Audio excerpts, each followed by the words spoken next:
Hi, Wild Girls Gone Sober. Wild Girls Gone Sober. Thank you for tuning in. We have a special podcast today, which I am super excited about. You're so Oh, excited. I'm Lindsay. And I'm Amy. And Lindsay's really excited. So I feel like I have to introduce you, like you're Ooh, going okay, into the do ring it. or something. Do it. What's my introduction? Amy. So Amy's, I would say your start of your journey was rough, of your sober journey. So basically, this is all leading up to is that yesterday was Amy's 1 year soberversary.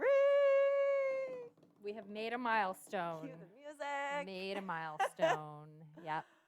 And it's a really big deal. And I'm just really, really proud of you. And I know I got so emotional yesterday hearing your You story. did. It I was was so sweet. Lindsay tried to share after I told my story, and she was so emotional. It was very sweet.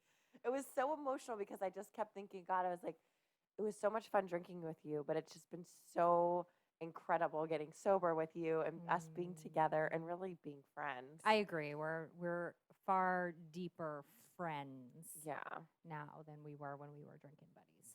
So But yeah, it was really I love you emotional. too. It was. She was super emotional. It was very sweet though. It was my home group has an anniversary meeting the last Friday of every month, which happened to coincide with the day of my 1 year anniversary. And it was great. I had Lindsay, I had our pal Amy, and my sponsor MC was there, and there were some people there that have been there since I started Packed going. room. It was a full house, which was a little disconcerting, and it was a lot of people I don't know because I'm not usually there on the Friday night meetings. Like I've been once or twice. And there was also a group there from a recovery place, which is what The young boys. the boys, and there was a girl, and a couple of them were identifying as addicts versus alcoholics, and Yeah, I wanted to touch on that too. yeah, they were from a recovery program. They came up to talk to me afterwards, which was very sweet. What did they say? They were just thanking me for my share and talking about what related to them, and it was very sweet. It really was. Aw. It was really nice. A lot of people came over to talk to me afterwards. When you guys went outside to get cake and stuff, it was like a receiving line. Like I had people like lining up waiting to talk to me. It was very weird. Yeah, I felt like we had to get out there to get the cake because people were leaving, and I was like, no, don't leave. We have cake. He's like, we have cake. Nothing tastes as good as a 1 year soberversary cake. I know. That's the shame of us not being able to do cake at meetings because we are snackers at my home group. Like we have a snack table, and we have our designated snacks that we pull out from eating, and there's like somebody bakes cookies, and there's like Chex Mix and crackers, and like we have a snack situation at my meeting, which I fucking love. Yeah, sometimes I've been into meetings and I'm like, I'm not going to touch that. And then sometimes I'm like, ooh, that looks really good. Yeah, no, we do good snacks. So we're just going to get right into it. We thought that since for my 1 year, I kind of gave you guys a little snippet of my story. And like Amy and I were just talking, it's really hard to kind of get it all under 45 minutes.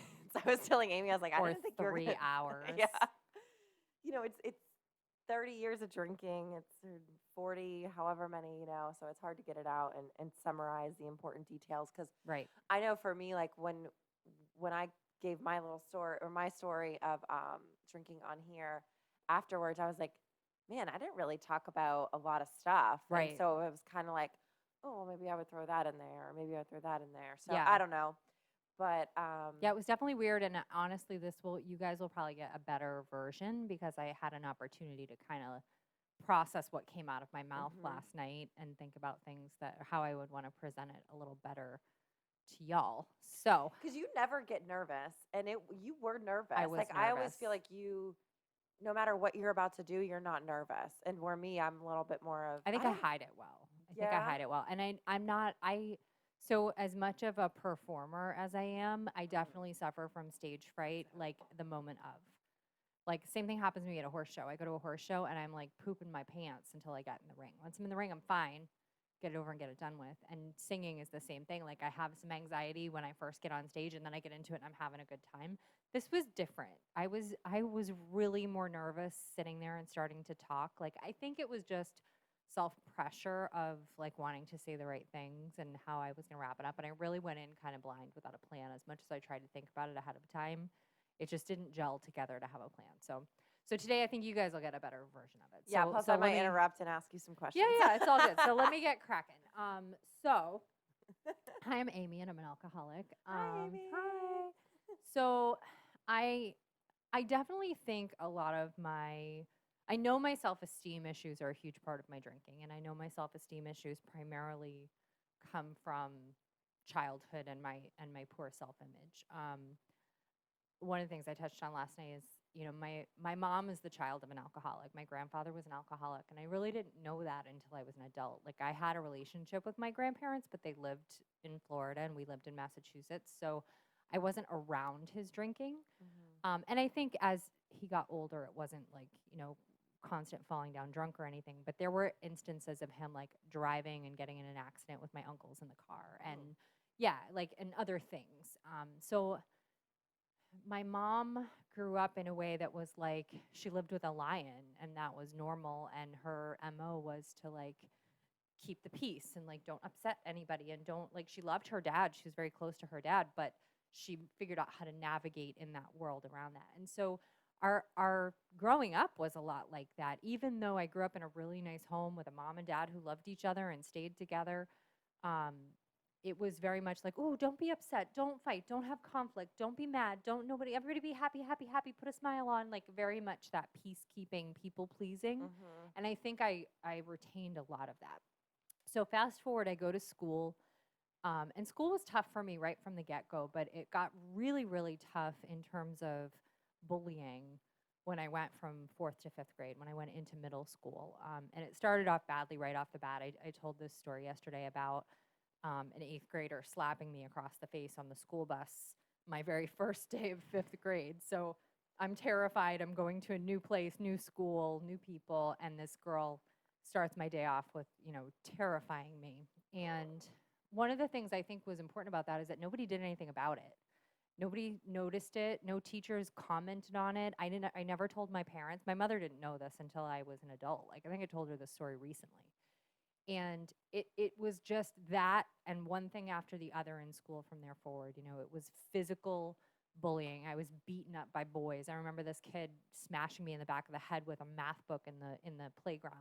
Like, ran up behind me and smashed me in the back of the head and knocked me down. Like, that kind of, yeah, that, and I'll remember his name for the rest of my life. But like that kind of physical bullying where I had no self-worth. I had no friends. I was a loner. I was picked on. I expected to be brutalized everywhere I went. And I thought I was ugly and I was fat and I was worthless. And, there's a piece of me that still thinks that about myself. As an adult, 40 years old, I still have those feelings. And so I know at that transition, I spent a year at that school. And then I made a friend who went to a different school. And I begged my parents to let me go to that school, which was a private school, it was a Catholic school. And I'm not religious. We all know this. This is probably why, because Catholic school was even more traumatic from an emotional abuse side. Those kids were fucking ruthless. I mean, just horrible. I was an outsider because I hadn't gone to school there since kindergarten. I was fat. I didn't know how to do that weird bird nest thing we all did with our hair in the 90s. I didn't know how to do it, so I wasn't cool. I had a bad perm. Everybody else had great hair. Like, whatever they could pick on me for, they did. Whatever they could make me an outcast for, they did. But my best friend to this day, still the closest human in the world in my life, is the person I begged to let me change schools for. So I'm glad I got her out of this deal. Anyway, somewhere in that time frame, we made friends with these two boys who became like my older brothers. And I had a horrible crush on one of them. I was just desperately enamored with him my whole life. And he didn't really return those feelings. But I was so desperate to belong with them that I was willing to do anything they did. And they were a couple years older than me. They smoked pot, they drank, they did whatever. And I was like their little sidekick. So from like, 13, 14 years old on, that was when the partying began. And I felt like I had found my people. I had found people who accepted me and who loved me and who liked me, and I was cool and I was fun. But underneath, I'm sure I always felt like they could change their mind at any second. So I was willing to do anything to still be part of that group. And I did horrible things. I mean, I did every drug I could So get when did my you hands start on. drinking? Like, do you remember? Like, people are like, "Oh, do you remember your first drink?" It's like I remember the first drunk, but not really like the I first drink. don't, and I can't tell you I remember my first drunk either, to be honest. I don't remember exactly when it started. I know it was that time frame. I think pot was probably a bigger player in my world at that point until I was in high school. And then I do remember in high school, the crowd that I had gotten into was the same kind of crowd. It was the smokers and the drinkers and the whatever, the stoners on the grassy knoll. Um, so I remember partying in high school. I remember being in my friend's basement drinking Mad Dog 2020 and, God knows what other rot gut disgusting things that we could get our hands on from, either we stole it from the liquor store or someone bought it for us, whatever. I remember drinking and I remember getting drunk. I remember getting high. I remember those things, a lot of those memories surrounding in her basement. Um, and I remember, I feel like it must have been the year after high school that it got really bad the year after high school. Like I just about killed myself that year. I was insane. Those same two guys that I was talking about, one of them had an apartment with a bunch of other people over a liquor store in the town that I grew up in. And it was somebody's older brother, one of the friends' older brother. It was actually his apartment, and all the dudes were living there. It was a kid I had grown up with down the street from me, who I'm still friends with now, which is nice. The brother of the guy, the older guy, actually just died a year or two ago, maybe not even that long. He overdosed. Yeah. So and he did go back. Okay. Well, well, you were saying he's no, sober. the brother. So there was the older brother. We'll call him D. The older brother, whose apartment it was in his 40s at the time. Now I'm like 17, 18 years old. I've just graduated high school. His brother, his name was Richie, was my age. So it was him and my friend and a bunch of people lived there, but it was D, the older brother's And actual wasn't apartment. he sober? He was sober, but Oh, Richie that. died. Yeah, the one that was my age just died a couple years ago. And that house was a party house. And I don't know how this man, he had gone to jail for like coke, and he had an ex-wife and like 6 kids, and he was a train wreck, like nothing you should find attractive. And I was fucking enamored with him. Like I thought he was just God's gift to the world, and was so like crazy about him. Yeah, it was awful. It was, Amazing how our standards go. oh, mammy. And shame on him. Like 40 Yeah. something year old dude, and I'm a 17-year-old girl, and you're like, we had a little going on. It was gross. Like gross. I think back on it and I'm ashamed of myself. It was disgusting. But the things that went on in that house were insane. I got tattooed in that house. I remember Josh, one of my dudes, stole a can of nitrous oxide from a hospital that he was working for a company doing like microfiche. And so he had to go, this is 1,000 years ago, everybody. He had to go pick up like physical hospital records, and then they would take it to his company and turn it into like microfiche that you would read on one of those reader things. So he was like making a delivery one day, and there was a canister of nitrous oxide sitting on the loading dock, and he took it. And I remember standing in the kitchen, even though there's not an audience full of people here, I'm still like, ugh. I know. Take a deep breath. Relax. Stay a while. There was the canister of nitrous standing on the counter, and I remember we were hitting directly off of it, like literally like turn the thing, like pretend you're filling up balloons with helium, right? Same idea. Mouth on the thing, like taking hits of nitrous. And I remember I passed out standing up with my mouth on the tank. Like that's how fucked up I was getting. Like it was just craziness. The whole thing was crazy. But that's, well, I was never that bad. there was like a year of that, and it was just drinking and drugs, and it was every night of the fucking week, and it was an inappropriate relationship with an older guy, and it was just a mess. And then I started seeing this guy who I really, really liked. And he didn't care about the drinking, which was shocking because I think we talked about this. I think we talked about that 4th of July where I was so drunk, like they had to like carry me down to the water, and then I couldn't even like stay there to watch the fireworks. They had to drag me back. I was with that guy at the time, and he didn't seem to care about the drinking. He was like 21, 22. He was young, but old enough to buy. And he didn't like the pot. That was his thing. And so we had a huge fight one night because we had gone back in to get his beer that he had left in the fridge, and somebody handed me the joint, and I took a hit off of it, and he took off and was pissed. And so we almost broke up. But the benefit to that is that I stopped hanging around with those people, and I kind of cleaned myself up a little bit. And, they were still drinking, but I don't think I was really drinking constantly into excess at that time. Somewhere in that time frame, so he and I broke up. I was devastated. I started seeing my ex-husband, and I was working with this group of people who we used to Friday afternoon just like grab our birth certificates and drive up to Canada because I lived 5 hours from Montreal, and you could drink when you were 18 in Montreal. So there were like 5 or 6 of us that used to just pile in a car or two, and we would be like, "What are you doing tonight?" "I don't know. Want to go to Canada?" "Yeah, let's go." And we would drive to Montreal. So I went to Montreal like, I don't know, 5 or 6 times when I was 18 years old that year, 19, whatever.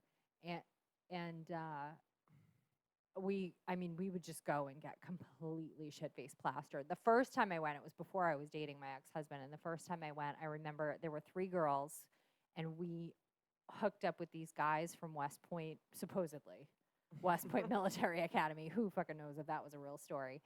And like hot and heavy, I think one of the girls like went and did him out in the alley. I was just making out with the guy who then ghosted me. He like went to the men's room and never came back. I think he got stuck with the fat girl. I think that's what happened. I think he was the wingman, and he was like, "Yeah, I'm not taking it. Sorry, this team is not playing."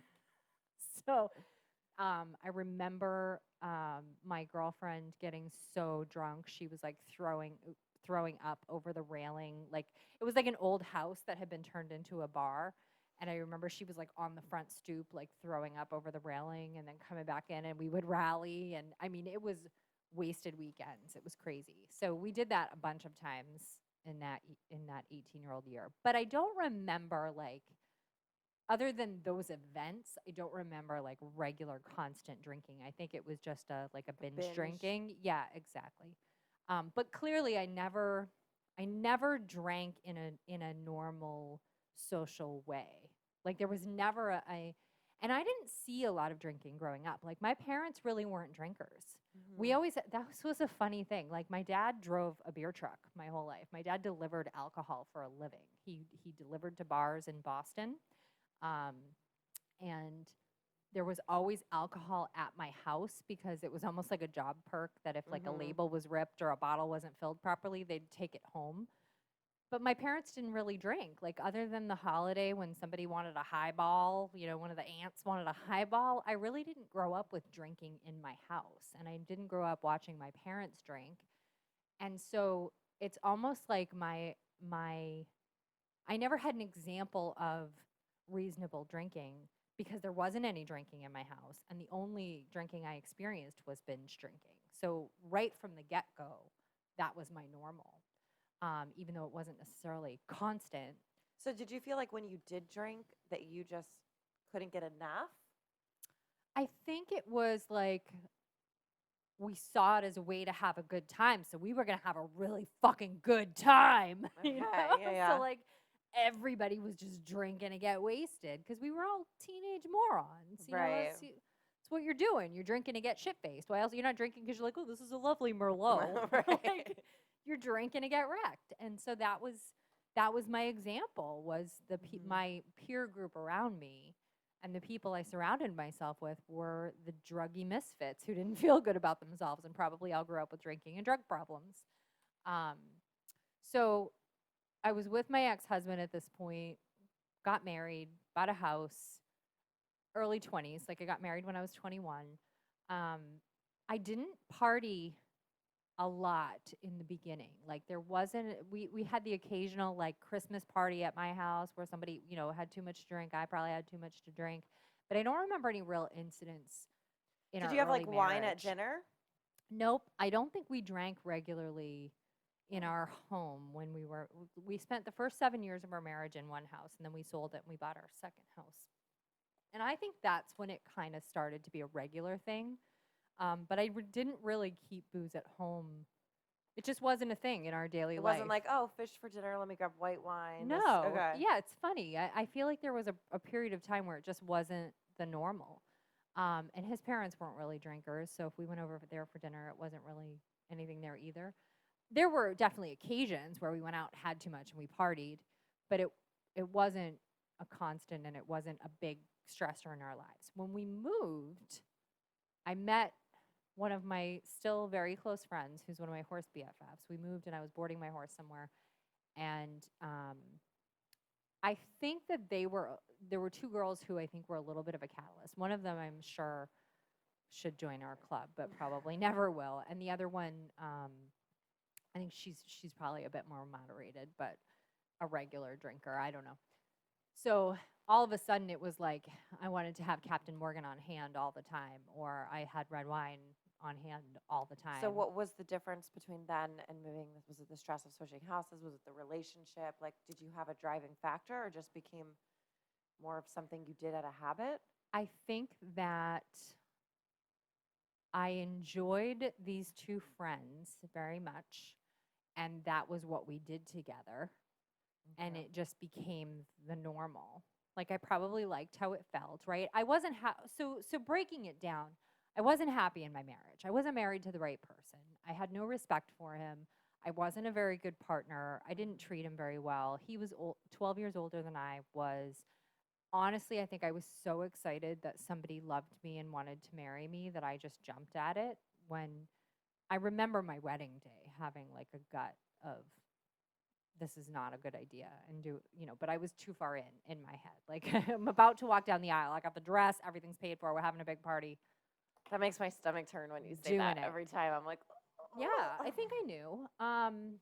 So and my mom is awesome. She had said to me at some point, they loved him. It wasn't anything about him, but she was like, you could change your mind the minute you walk up to that altar. You don't have to say I do. I don't care. Like, good mama. She is. She's the best. She had said that to me. So it wasn't like I felt pressured, but you come this far, you're like, oh, you're just nervous. Don't be an asshole. But I knew it wasn't the right thing to do. And there were times in our marriage where I was just a jerk because I didn't love him. I didn't want to be with him. I was irritated by him. He was dorky. He was embarrassing, whatever.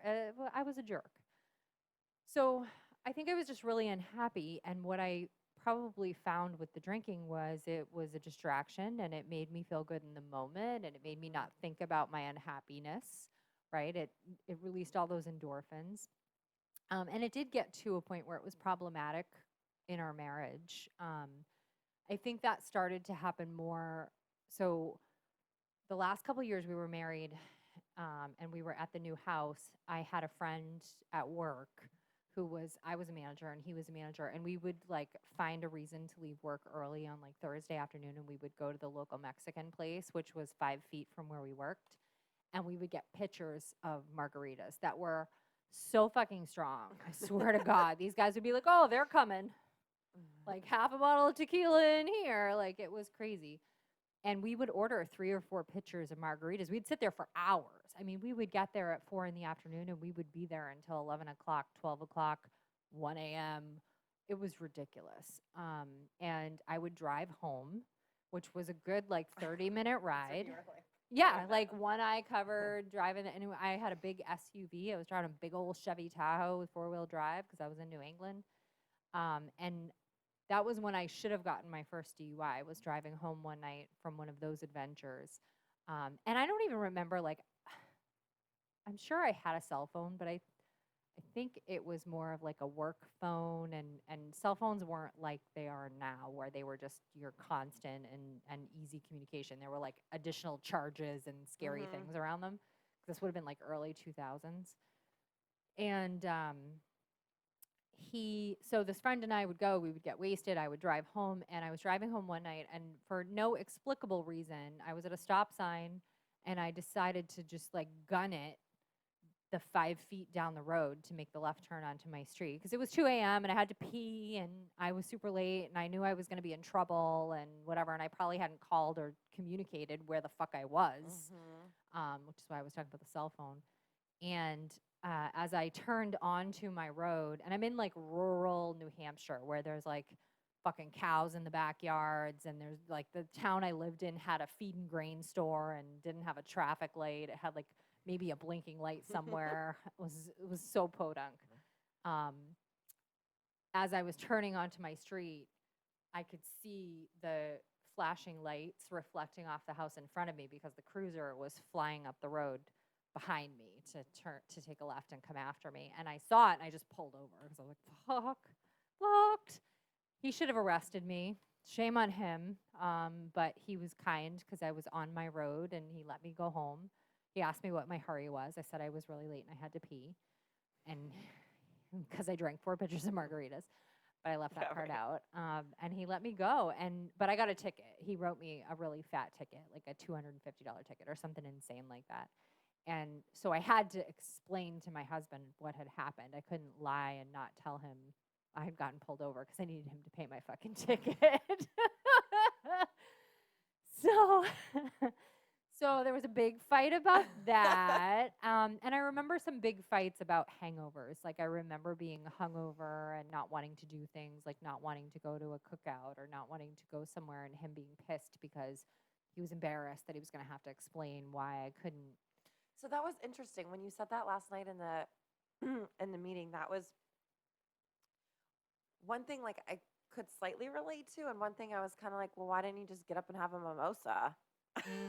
You know, so clearly your brain wasn't at that phase of drinking quite yet. Like, yeah, I don't know that I knew about Bailey's in the coffee or mimosa. And it was still a little bit taboo, I think, to drink at the house for me. Because again, I didn't grow up with alcohol at home. Right. So I think it was still like we didn't keep a lot of alcohol in our house. Like I think I had a handle of Captain, but I didn't drink at home a lot. And I didn't drink wine at the time. So I didn't start drinking wine until long after Jay Snow and I were together.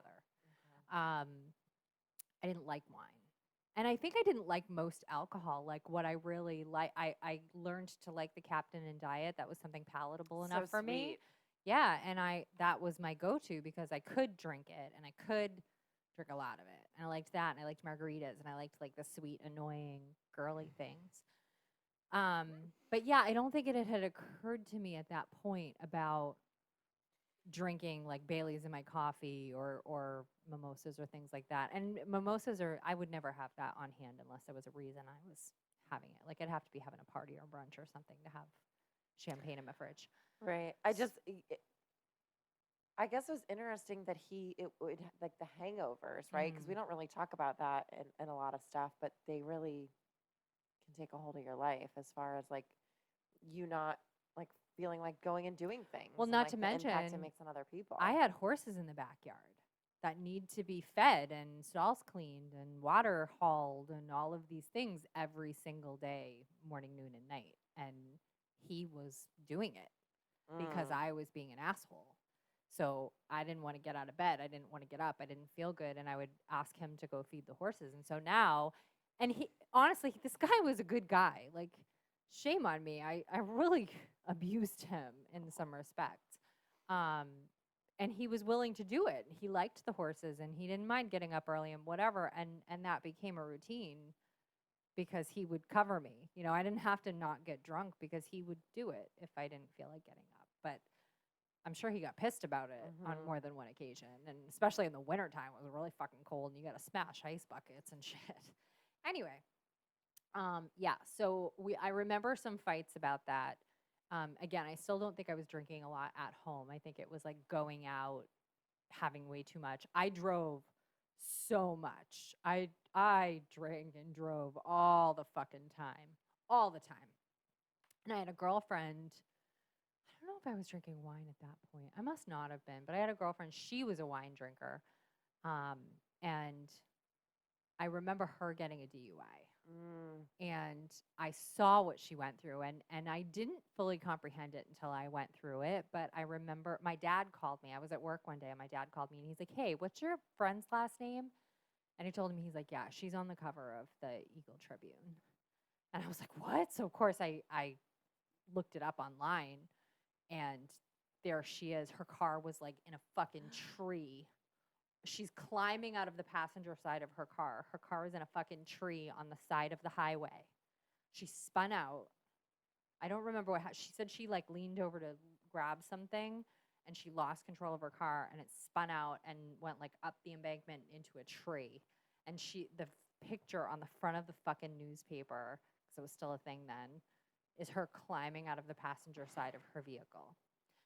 So I called her and I was like, "You all right?" And I remember her, she just cried.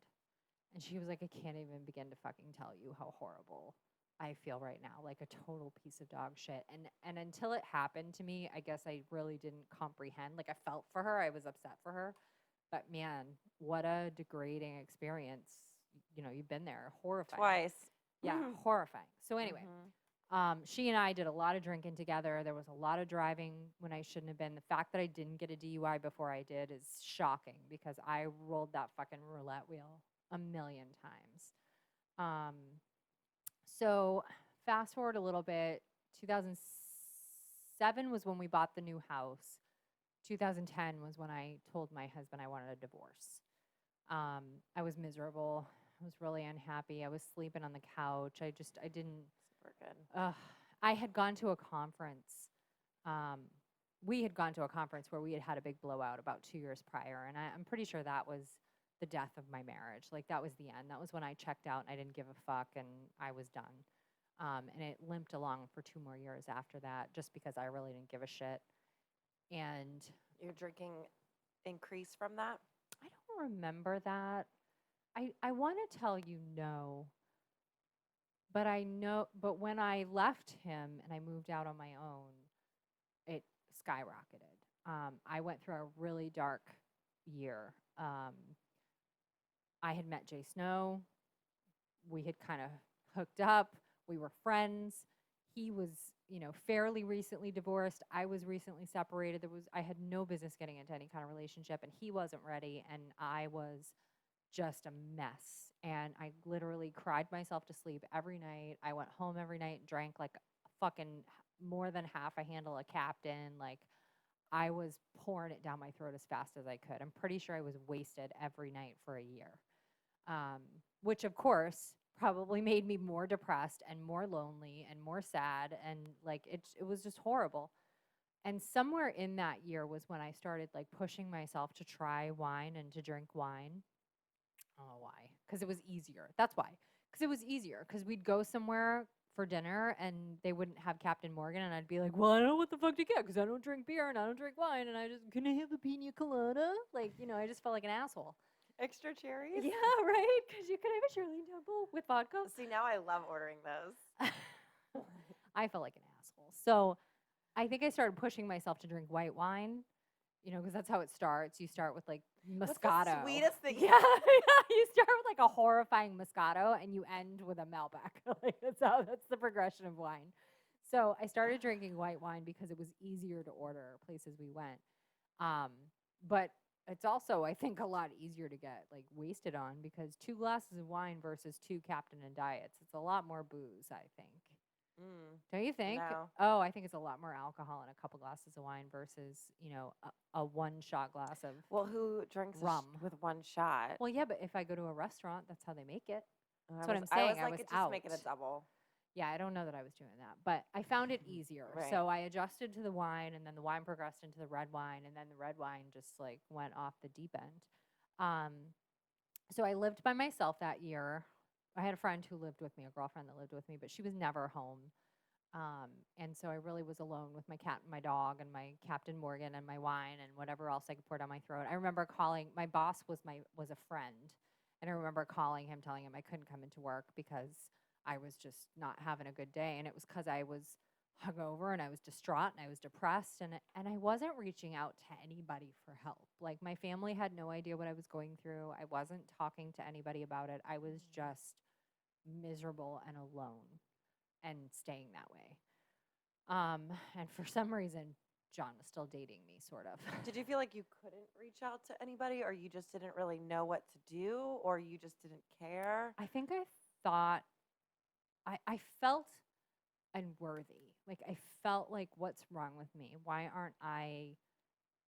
A lot of it was centered around John, which is awful. It started our relationship off in a really shitty place that I think only now in the last year that I've gotten sober have we fixed and still work to fix. I think I wanted him so desperately. I wanted him to love me because I loved him. And I just thought he was so amazing. and he didn't want to be with me. And why doesn't he want to be with me? What's wrong with me? Why aren't I good enough? Why aren't I the right thing? What do I need to do to be the right thing? Like awful, so desperate. So because that's really sexy and makes guys want oh you. my Yeah. God, right? Make them run it. But Yeah. see, he didn't see that piece because I hid that. That wasn't the part that he saw. He saw like me putting on my like cool, collected, I'm super fun, you love me, look how good I am, look how great I am. Like he didn't see the real angst that was going on behind it. And so that went on for about a year, and we would still spend time together. Like we kind of like hooked up in the beginning, and then we didn't for a long time. We were just friends, and we would get together. We lived really close to each other, and we would get together on, I think, Sunday mornings. I would take my dog, and we would, who was Forrest, I had Forrest at the time, and we'd meet up at a store down the street from both of our houses, and we would walk. We would go for like a 3-mile walk every Sunday morning, and it was great. Like we were getting some exercise, we were walking the dog, we were chatting about everything. Like I knew everything about his work and whatever, and we just got to be really close friends. But I always wanted more than that. And then, he kind of acknowledged that he felt more than that. And we started seeing each other again. And then we decided to move in together. So we got a place together. And now it was me, John, and Tori, and Forrest. And they had gotten a dog. So we had Forrest and Zoe. And we moved in together. And I didn't drink. I think I really curbed my drinking when we moved in together because I knew he wasn't going to be okay with drunk Amy on a regular basis because Kathy was, the drunk ex. And I knew about that whole shit show. So I think I really reined it in, but it was an effort. It's a big effort. And I didn't have the ability to do things the way I did them down here. Like I worked a normal 9 to 5 job. I had an hour and 15-minute commute to work. So I had really long days, and I would come home and I would have a couple of glasses of wine, but it wasn't like drinking until I was passed out on the couch kind of stuff. I really did curb it because I knew he would have no tolerance for it. So there wasn't a lot of ridiculous antics in the couple years we lived together back home. Then we moved down here. And when we moved down here, got to be a little crazy in Florida. It got to be crazy in Florida. We moved down here, and he didn't move down right away. So Tori and I came down 6 months before he did. And my perspective was I was alone. I had no support system. I was doing the Mary Kay thing full time. So I didn't have a real job. I was just going and having like 5-minute friendships with brides who I was throwing free parties for, right? And selling makeup. So I really didn't have friends. I didn't have a circle. I just no support system. I felt very alone. And in addition to feeling alone, I felt attacked on a regular basis because I was living with a 15-year-old girl who has a very close relationship with her dad and was probably going through some stuff with her dad not being close by, right? Like she's just uprooted her life, left every friend and everything she knows and come to Florida and is living with her stepmom-ish who is clearly having some issues. So she wasn't being very good to me. And then the only support I did have was my in-laws who were a mile down the road. And when we would go there, Tori would shit on me like you would not believe. Like she did not like to share the attention. And so she would like find every way possible to treat me like garbage at my mother-in-law's house in front of my mother-in-law who didn't handle it well. Like what was she supposed to do? I don't know. But right, and she's towards 16 anyway. She's gonna, don't yeah, all she was like 16-year-old girls want 15 at the attention? time, and and she's like the princess, like, and Brenda didn't want to upset her or have her be mad at her because she finally has her here. She hasn't had her full time in her life, her whole life, because they've lived in Massachusetts and they've been here in Florida, and so she doesn't want her upset with her, so she's all frou-frouing on her. In the meantime, I'm over here just getting kicked in the face over and over again, and so I was like, okay, I can handle it. So I think that was a start. And then John would come home and visit, and he would leave. So we were here for 6 months alone, and he would come like every third weekend. He'd come down for like 3 days, and he would be so distraught to leave Tori that he would be like gut-wrenching distraught to leave Tori. And I'm like, what about me? Do you miss me? Are you sad you're not here? Because like I'm not okay. I'm not okay. But did you tell him that? No, of course not. I know I had some breakdowns on the phone with him, and I remember him saying to me, like, are you going to be okay? Like, is this going to work? And I'm like, I just need you to get down here. But to cope with that, I was drinking. So it was every night. It was big bottles of red wine, and it was drink until I passed out on the couch. It was like a repeat of that first year. And it definitely went off the rails. And then I had gotten a job, I was networking, and that's a great excuse to be out having happy hour. And I found friendship and camaraderie in that, and I wasn't alone. But so when John did come back, did you still drink as much? I may have toned the at-home drinking down a hair, but I had a lot of leeway because he would fall asleep on the couch at a certain point, and I would just keep going. Like I would sit on the couch drinking until 2 a.m. sometimes because I was awake and I could, and he was asleep and wouldn't know. And I was hiding how much I was drinking. Like sometimes I would have vodka and sometimes I would have wine. And if I had vodka, I would remember like putting a vodka bottle like in the back of the liquor cabinet. Like we had a space that was the liquor cabinet. And now keep in mind, John doesn't really drink, so the liquor cabinet is really mine. Right.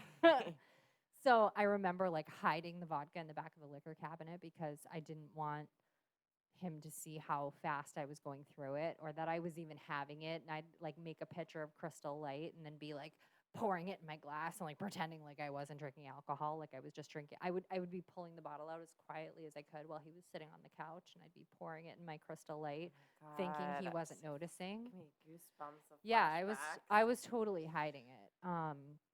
So I don't think it really slowed, and I don't think he's a dummy. I think he knew exactly what was going on. So there was a lot of that. There were a lot of late nights. Golf turned into a great excuse to be, day drinking and getting wasted and driving. And then the ultimate happened, right? 2017, I went to Polo with my friend, and we went and we drank at Polo all day because a friend of mine had a tent he sponsored, and he had, open bar at the tent. And it was great. We were so bougie. We were hanging by the polo field, went and stomped the divots, ran out to we had a whole method of how we would run out to the truck to get the champagne flutes, to do the champagne toast, make sure we got some of that Dom Perignon, it was ridiculous. Got wasted, sobered up enough to drive back from Wellington, which was like an hour and a half to her house because she was up in Sewell's Point. And I got to her house to drop her off, and her husband was home, who I adore. He's a really super nice guy. And I was like, oh my gosh, I haven't seen him in forever, blah, blah, blah. So I came in to say hi, and she cracked a bottle of champagne, and I think there were a couple more that came after, and I just kept drinking. They said that they tried to tell me not to go, and I didn't listen, which I believe. And like a jerk, at some point later, I said to her, like, oh, I wish you guys hadn't let me leave. Because I was still like blaming and not owning the fact that this was my fault. And I said, and she looked at me. Yeah, she's high on my list. And she looked at me and she was like, we did try to not let you leave. Like, and this girl could not have done more to help me when I went through this. Like, she was a good friend. She felt horrible. She helped me in more ways than I can tell you when I went through this DUI. She ran me all over town trying to help me get this thing straightened out. Like, she was amazing because she felt really bad. And none of it was her fault. It was all my decision. It was all my choice. It was all my fault. So big amends on her, coming on her. So I left their house. I don't really remember leaving their house. I remember being on the main road and needing to take the left to take the back road home because, I was going to stay off the main roads. And I thought I had a green left arrow. I don't think I really did. I can say it now. I probably didn't, but I really thought I had a green left arrow. And I went to take the left turn, and I got T-boned by an out-of-stater in a rental car. Not that that matters. But I got T-boned, and I didn't even realize I had been hit by another car. I was so drunk, I thought I had bounced my back tire off the curb. Like I got jostled. I remember feeling jostled and taking the turn and driving along and realizing the car behind me was flashing his high beams and honking the horn. Um, and so I pulled over because, light dawned. I was like, oh shit, I didn't bounce off the curb. So I pulled over, I got out.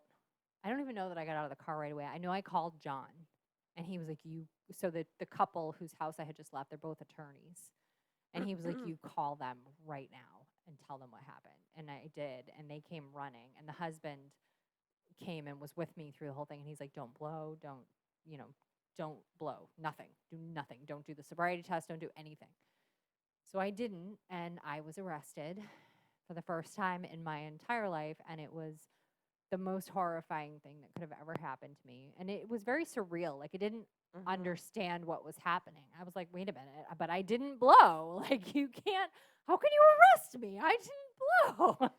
Not realizing that's actually, it's me. That's breaking the law, right? I'm in like a dress and heels. Like, I'm dressed for polo. Like, I'm lucky I didn't have a big, Julia Roberts hat on. And I remember the guy, when I did get out of the car, I remember the man that hit me getting out and like screaming at me, you weren't even going to stop. And I was like, I was looking for a safe place to pull over. No, I was a mile down. A mile and a half down the road. No. It really wasn't that far. I went back in daylight and I was like, oh, okay, all right, it's not so bad. So I still can't drive by the Taco Bell. I can't drive through that intersection. I'm like, oh, well, that's where I got arrested. Yep, every time. And it's a road I travel frequently. I worked near there for a year and a half, and I would drive past that spot twice a day on my way to and from the office. And I was like, oh, there it is, every fucking time. And it didn't click, like, still drinking. Still drinking. Yep, still drinking. Nope, just Uber once in a while. So DUI. I got arrested. It was the most horrifying thing ever.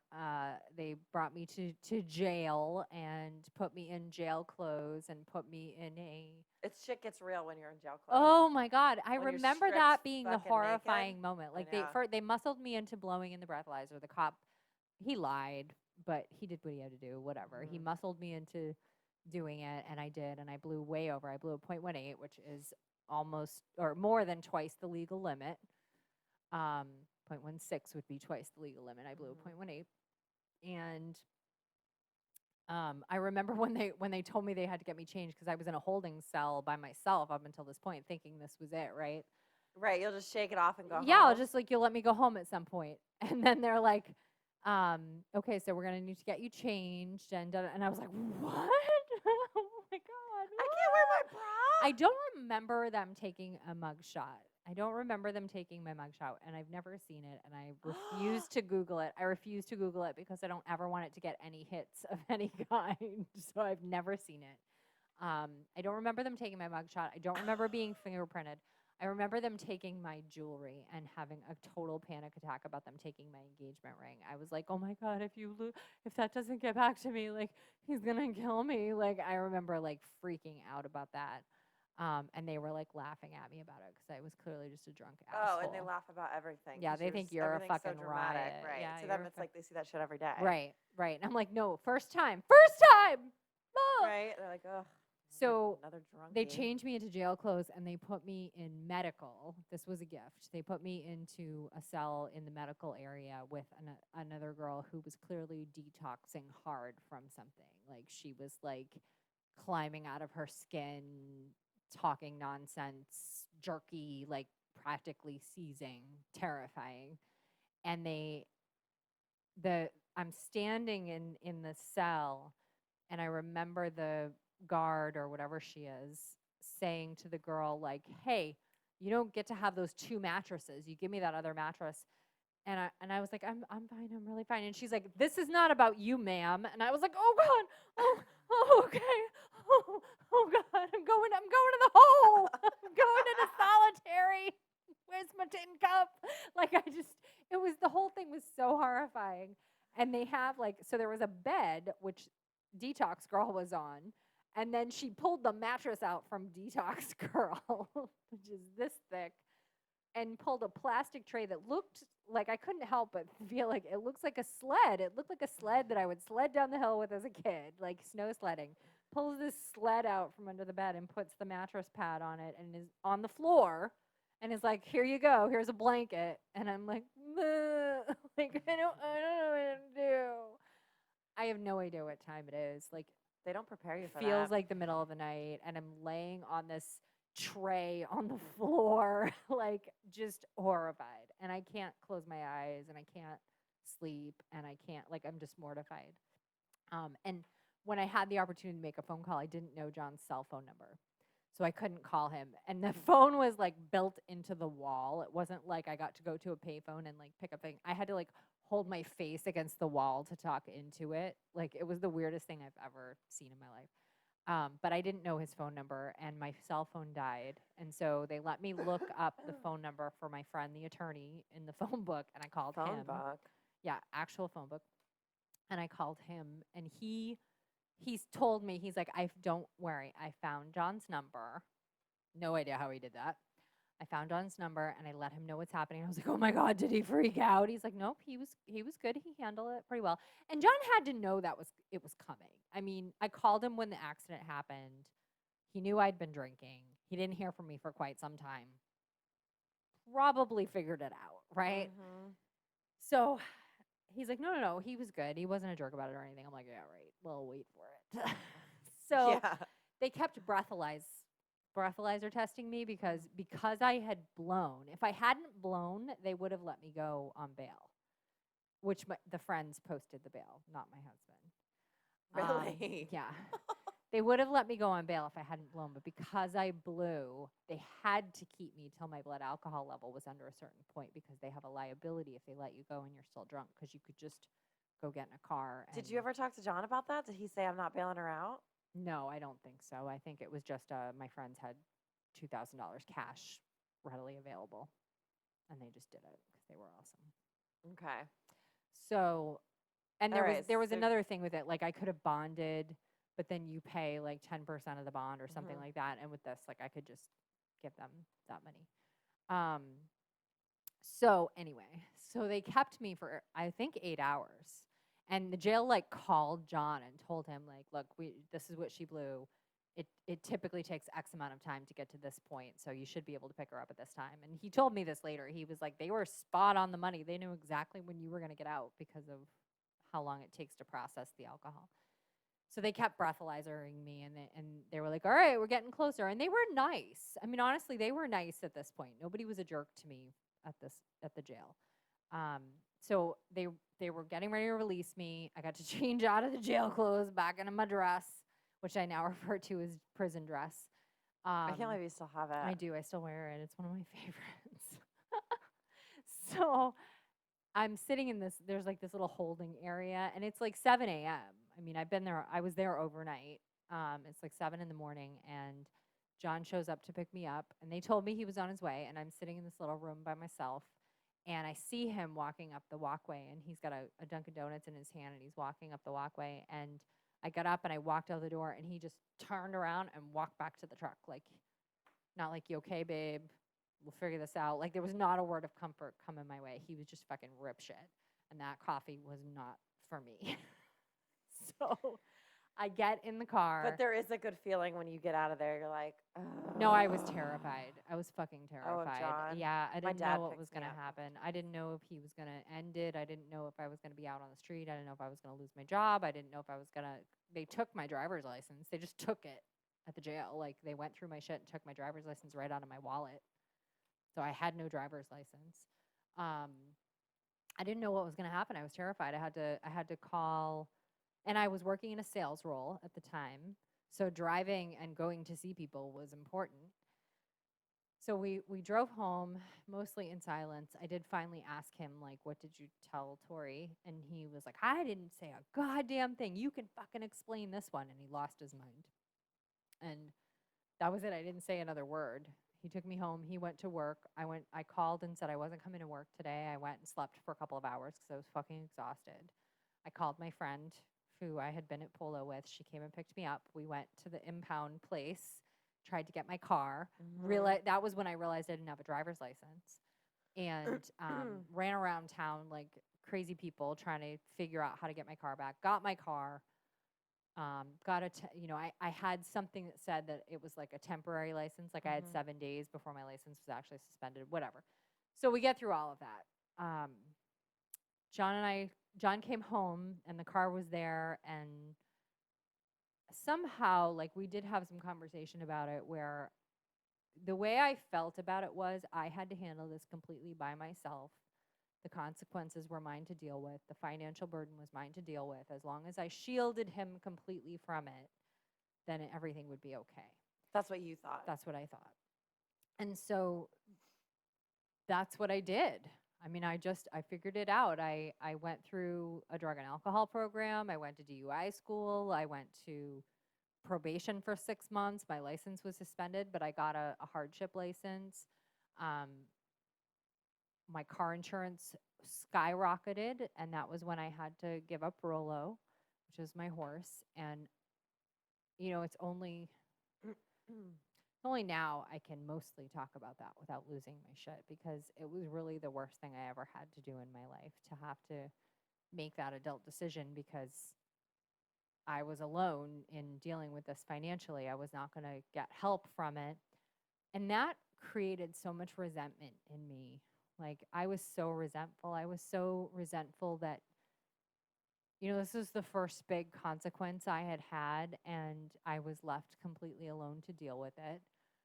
I didn't feel like I had support from a loving partner. I didn't feel like there was just, he wasn't there for me. He was so angry about it, and it was so much well, you made a mess, clean it up, that I just went through it completely alone. And I was really resentful about that, because I would never have let him have to lose something precious to him like that. Like, I would have been like, whatever, we'll figure it out. We'll both get 2 jobs and we'll make it work. And there was no rescue of that for me. It was like, well, you fucked up, so you should lose that. And that hurt deep. That was a big hurt for a long time. So I went on best behavior for a while. Obviously, I had to. And then fast forwarding a little bit to the culmination of the end of my drinking, I kind of went back to my usual antics. Like, I was good for a really long time. After the DUI? Yeah, I was good for a long time. And then probably the last year of my drinking, I got a little sloppy.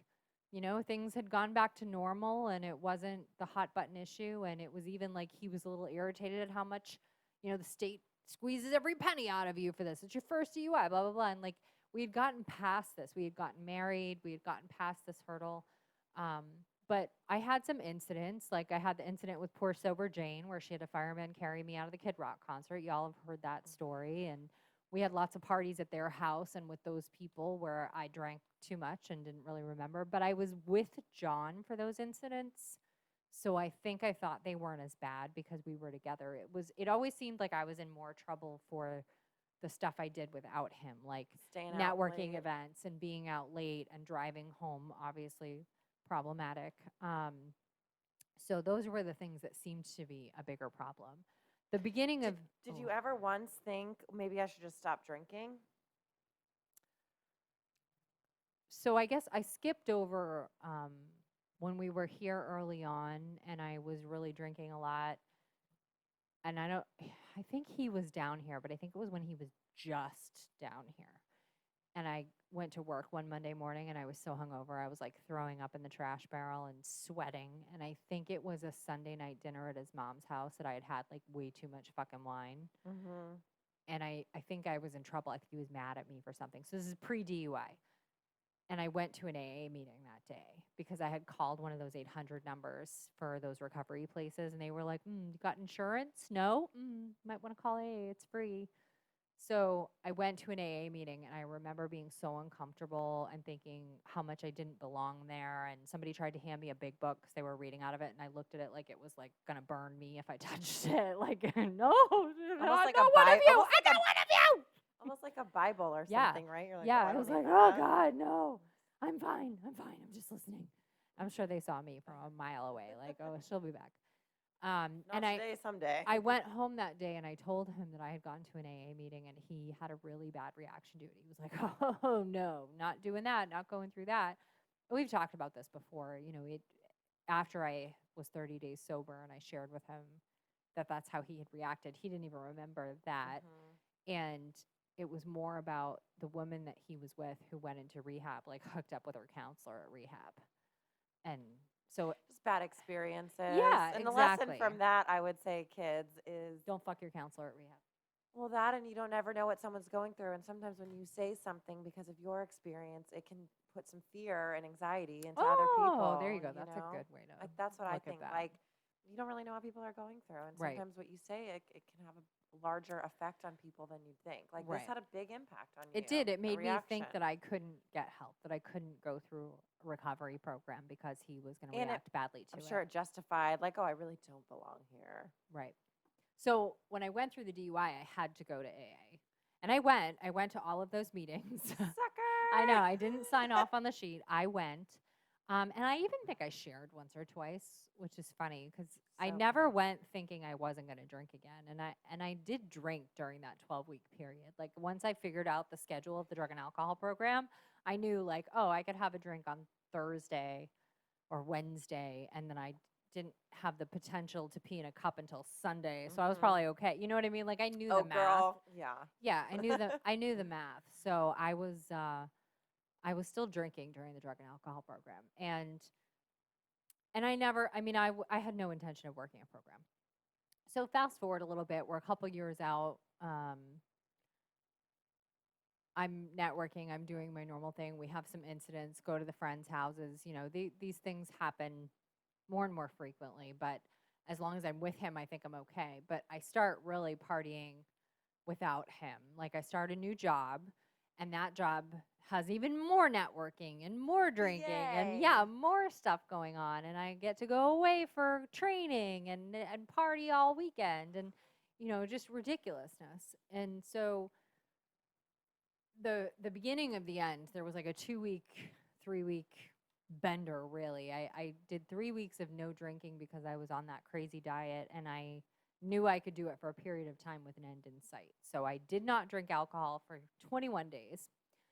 And the golf tournament was at the end of that 21 days. And I was like, yeah, getting booked up. Like I knew it was coming. I was ready. Out. I was fucking ready. And I went in hard and heavy, ready to get wasted that day. And I did. I don't remember finishing golf. I don't remember the banquet. I don't remember really getting home. I remember getting home. I don't really remember like going home. And I didn't get home until like really late. Like I think it was like 11 o'clock at night. And I have no idea why I got home that late from a golf tournament. Like probably tee off at 8 o'clock. No excuse for that, right? No, I think it was an afternoon thing. But so I remember coming home and I sat down on the couch and I said something to John, and he like snapped his head around to look at me, and I look at him like, "What?" He said, "How much have you had to drink today?" And I was like, "I don't know, a bit." And he was like, "Yeah, I'm all set. I'm going to bed." And so he went to bed. No, what did he say? That's what he said. He said, "I'm not really impressed with you." No. That's the next day. Yeah, no, he was like, "Yeah, I'm going to bed. I'm out." Like, okay. And off he went. And I was like, "Fucking whatever." And I probably got a glass of wine and sat on the couch for a few more hours. So I went to bed. The next morning, we had the tournament that we played in together, and I had to be there for 7 a.m. So L2 was picking me up, and I got in her car, and I was like, "Oh, wait a minute." And I had to get out and literally like throw up on the front lawn. I threw up a little on myself, had to rinse my golf dress off in the front yard with a bottle of water. We got to the tournament, and I thought I was going to die until the guy at registration told me it was open bar. And I was like, "Thank you, Jesus." And I went running for Bloody Marys. And you were there. It was rinse and repeat. Like, hit the ground running again, wasted, don't remember. I don't remember leaving there. I don't really remember the end. Like, I remember coming back in. I remember sort of being in the place where they were doing food and awards and stuff, but I don't really remember it. It's fuzzy.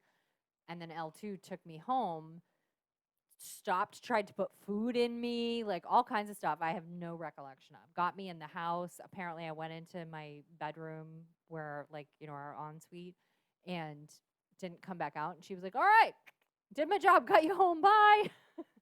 And I guess John had found me passed out on the bathroom floor, which I don't remember clearly because I was out cold. When I came to, I was on the couch and I thought, oh, good. Whew. Made it home, took a nap, and I'm golden. And then he walked in and he was standing at the end of the couch like this. And I was like, what? Are you mad at me? What's the matter? And he's like, I'm not real fucking impressed with you. That's when he said that. And I was a jerk. Like, I was a jerk. I was like, whatever. Meh, he'll get over it. We just don't talk about it and he'll get over it. Meantime, he's stacking up some pretty big resentment about my drinking, and I'm not really paying attention to that. I think if I ignore it and I don't fight about it and I don't say anything about it, that he'll let it go and get over it. But he's stuffing it. It was pushing it in that jar. Yeah, he was stuffing it, and I mean, it was just like a 3-week escapade of rinse and repeat. It was golfing, it was networking, it was saying I was going to be home late, it was coming home super late after having been drinking and lying about it, and the final straw was the summer bash for an organization I'm really involved with here. I had played golf with some of our gaggle. Did you play that day? Mm-mm. I played golf with some of our gaggle, and then I wasn't about to play golf with your drunk ass when I was trying to get sober. Oh, that's right. It was after you had stopped. I forgot that. And we hung by the pool at the country club all afternoon drinking. And then I went to this event that I was like kind of in charge of. And I didn't realize how drunk I was and I had to go. Our party was here, and there was a hotel across the street from our party where we were having the after hours. And I had to go there and get a banner to bring to the event.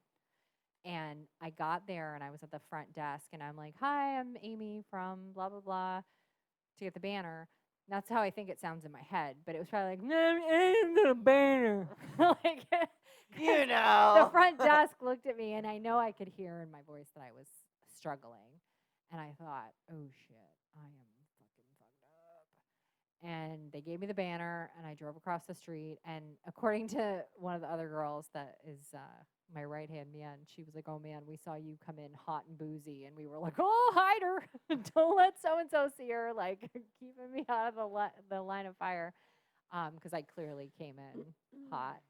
And I kept drinking. Like, I kept going. And I had told John I was going to be home early. I was going to go to the after party. And, I was wasted. And my friends didn't want to let me drive home. I love them. Good job. But it meant I went over to the after party. And somebody drove my car home. Like, drove my car home and Ubered back, which was very sweet of them to do. And the next morning, John's alarm clock went off really early. And I was like, oh, God, why are you getting up so early? And he's like, because I'm going to go fucking play golf or do something with my day. I don't know what the fuck you're doing, but I'm not laying around my whole life waiting for you to fucking get over your hangover and want to do something. And you seem to be doing your own fucking thing. So maybe we should just do everything fucking separately. And yeah, it was bad. And I was like, oh my God. I'm like, why are you saying that and trying to like have a conversation now? Because now I'm wide awake at 5 a.m. or whatever. What'd I do? Oh my God. And he's like, I'm not doing this. I'm not having this fight. And so I ended up getting up. And he probably fell back asleep and got up a few hours later. So, of course, it was like the most torturous morning because I'm sitting there waiting for my husband to get up and break up with me.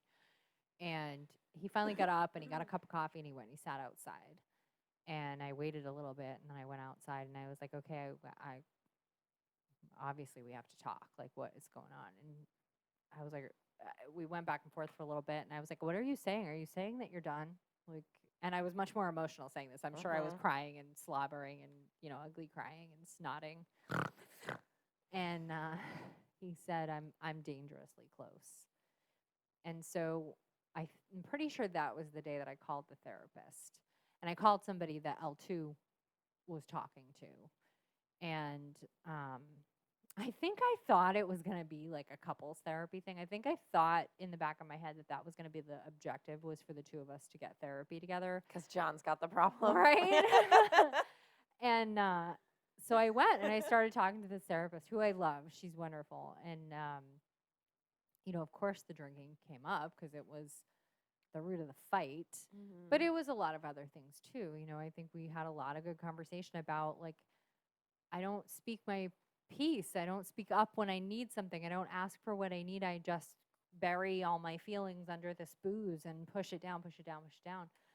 But the scariest thing was when I realized, like, when she was pushing me to kind of like, can you put some time together? And I couldn't. I mean, I couldn't put more than 3 days together, and that was really scary. Um, and I think I've told this story 100 times. You know, the hurricane came, and John and I had a great week together. We were home alone But together, playing Wii and enjoying shit. And you had gone to an AA meeting before the hurricane, or was it after? no, it was after. It was. Oh, it was no. Okay. I mean, I'd been to AA meetings, Yeah, no, but I was thinking of your trip. I'm sorry. Go ahead. yeah. I'm So sorry. we had the hurricane. I day drank for like a week. I drank Saturday. I didn't drink Sunday. And Monday, by the time I came home from work, I was like an anxiety ball about to rattle out of my skin. And I realized, like, holy shit, like, it's because I need a cocktail. And I can either have a cocktail and not feel this way for the rest of the night, or I can push through this. And I didn't want to do it. So I had a drink. But it scared the shit out of me. Like, that was the scary moment for me. And so when I went to see her the next day, and that was when she encouraged me to go to a meeting. And she was great. She was like, just go to a meeting. She's like, so what? If you go home and have a glass of wine afterwards, whatever, just go. And I did. And it was good. I didn't feel like I could tell John that I went because of what had happened before. And I think I went a couple of times down there before you and I started going together. No, you called me and you said I went to an AA meeting, and I was like, holy shit. And it was right as yeah, it was a mess. That I was was a getting mess. pressured to go to AA. And anyways, but go ahead. No, it's okay. Yeah, I think did I call you that day or the next day? No, Because we went and got a coffee. You were at the coffee place, and I was like, where are you? I'm just coming to you.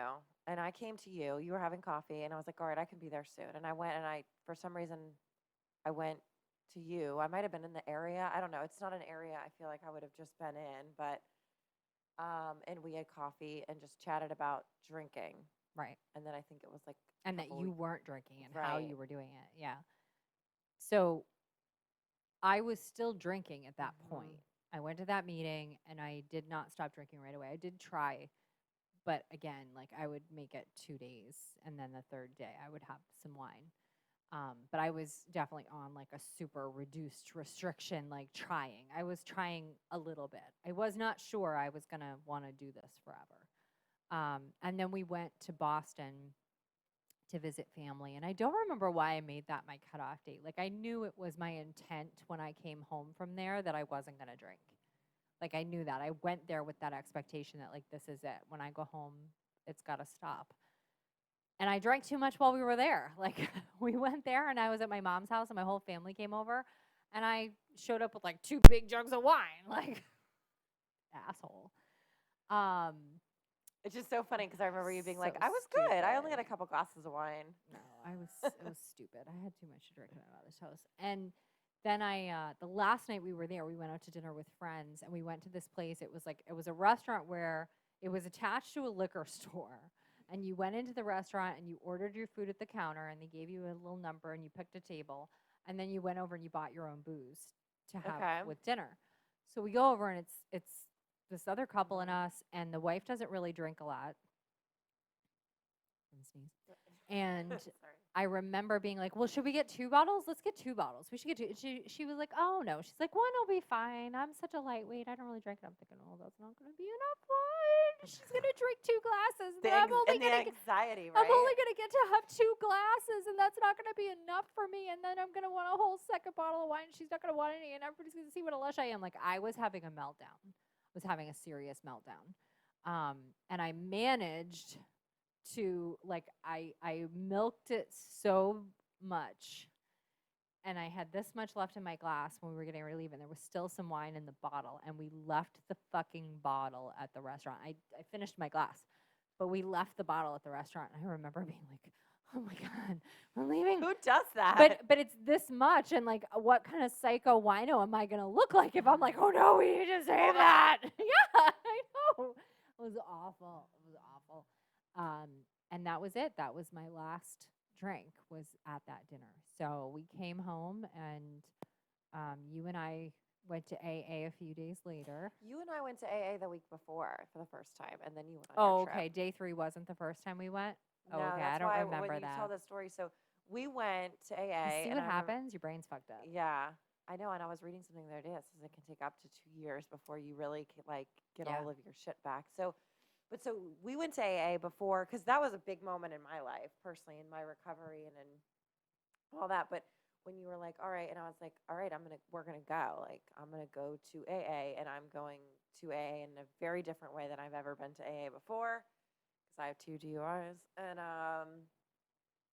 and we went, and it was that little room with 7 people. But so we went, and I remember driving home thinking, holy shit, and then all my stuff. But and then you went on your trip, and then you came back.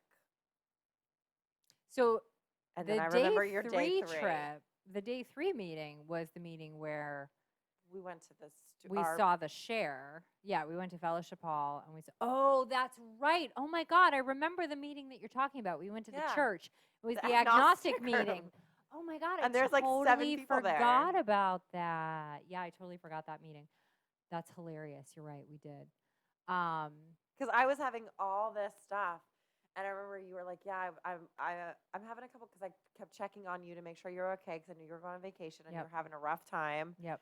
And I remember you were like, yeah, I'm just having a glass of wine or something, but it's just a glass. And I was like, and I remember being like, oh my God. And then when you came back, you're like, all right, I'm done. Mm-hmm. And then the infamous day 3. The infamous day 3 meeting. That's so cool, though. Yeah, I totally forgot about that other meeting. Yeah, so day 3 we went, and there was a woman who was celebrating her year, and she was speaking, and her story was great. She was funny, and she said all kinds of things I needed to hear. And she had like a gaggle of ladies that instantly took to us and adore us. And so as we went back and as I went back, that crew kind of became my go-to of people to like sit with and be around. And that was how I found my sponsor. Was she was kind of a part of that group, and they had invited me to go to lunch one day a day that you weren't there with me. And I was like, okay, so I need a sponsor. Anybody? Any takers? Any takers? And I kind of wanted it to be the woman who had spoke, to be honest. I was approaching her. Probably a good thing. I know. I was approaching her because I wanted her to. And she was like, oh, come to lunch with us. And then when we all talked about it, and everybody was like, yeah, you should find someone who this, and you should find someone you feel this way about, blah, blah, blah. And I was like, so nobody at this table? Somebody take me. And MC was like, I'll be your temporary sponsor. And I'm so grateful that it's her, because yes, that lady then went out, and she is sober right now. She is back in and doing well. So, but it's just crazy how things turn out. So fast forward the 1-year mark. What is it like today? I feel better. I don't struggle around people drinking. I don't drool over my mother-in-law's red wine glass most of the time. Jay Snow and I have a far more healthy relationship than we have ever had in the 10 years that we have been together. I am honest and I am open and I speak my piece and I talk about my feelings, and he is receptive and a good partner and hears me and makes efforts. And I really didn't give him enough credit to do that for a long time. So our relationship is much better. My relationship with Tori is much better. There's still some mending, I think, to do there, but we're working on it. I have horses back in my life. You know, we've talked about Winter. I've got him back in my world. That's huge. And I don't feel icky about myself. You know, I said this in my post, like, I show up with class and I leave with it. You know, I don't have to feel sorry for anything I did the night before. I don't owe anybody any apologies for anything. You know, I remember where I was and what I did and what I said.